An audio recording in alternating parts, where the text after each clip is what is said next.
So when we're speaking of service, surrender, offering, submission, we're talking about the same thing. If we surrender something to another, that's service, that's surrender, that's offering. So we say we are those who surrender. And the process is that we are constantly surrendering. And we're surrendering to divine presence. Another name for divine presence is God. Also, Brahman is another name for divine presence. Allah, for us, is another name for divine presence.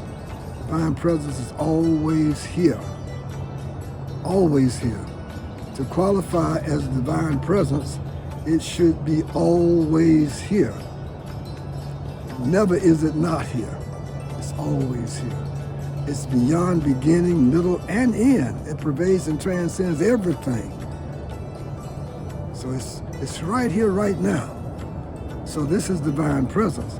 So the goal of our life, the goal of our endeavors is to serve divine presence. The more we engage in serving divine presence, the more we remember divine presence. We think of divine presence. We remember divine presence. And we say that divine presence is the most pure. Divine presence is omnipresence, omniscient, omnipotent, the source of all purity and strength.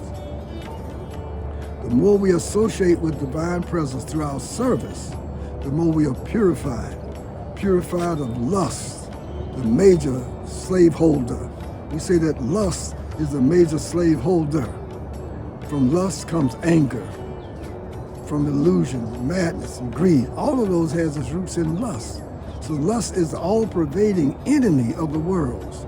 Most of us, because we're conditioned to think we're the material body, we feel that the enemy is somehow other outside of us. But really, the enemy is right here inside of our intelligence, right here inside of our so-called mind, right here inside of our body. So we have our process, our real struggle is a struggle to rid our whole being of lust. As being freed from lust, we're gradually freed from anger, greed, illusion, madness, and envy. Okay, so our process of being purified of lust is our spiritual practice.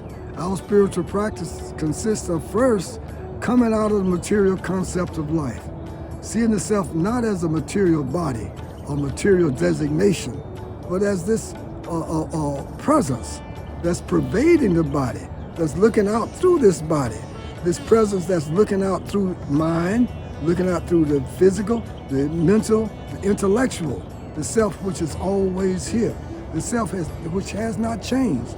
We're that same being looking out through this body as we were the same being looking out through the baby's body, the child's body, the adolescent's body, and the so-called grown body or the adult body. The same self is looking out. This is presence. And supreme presence is our supreme being. We call it divine or omnipresence. It's always here. Divine God, divine being for us is never born and it never dies. It is always here. And so our process of purification consists of first coming out of that material designation of life, thinking we're a material body, we're the material mind, or we're some kind of nationality or some kind of race, creed, color, or sex, or process of being, some particular being, or whether it's a human being or animal being or fish being or whatever, amphibious being. But the real self is beyond all material designations. The real self is pure spirit. We call it pure presence. Pure presence. It is always here. So our spiritual process of purification, coming out from under that illusion, oftentimes we call it Maya, the illusory energy. So we say, see the self as spirit. See the self as spirit. Chant the holy name, whatever holy name we have. If it's holy, if it reminds us of that being which is eternal, omnipresent, omniscient, omnipotent. There are many, many names for this divine presence. Divine presence is within and beyond all names. See? We can call it, for us, we call it by any name that is holy. So we say, chant the holy name, offer everything, all that we think, feel, will, say, and do.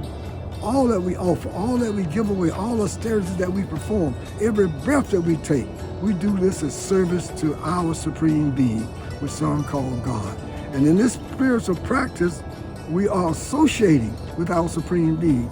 By associating with our supreme being, we're gradually purified of those negative qualities, of that illusory designation as a material body. And we're purified, we're free at last, Thank God Almighty, we'll be free at last.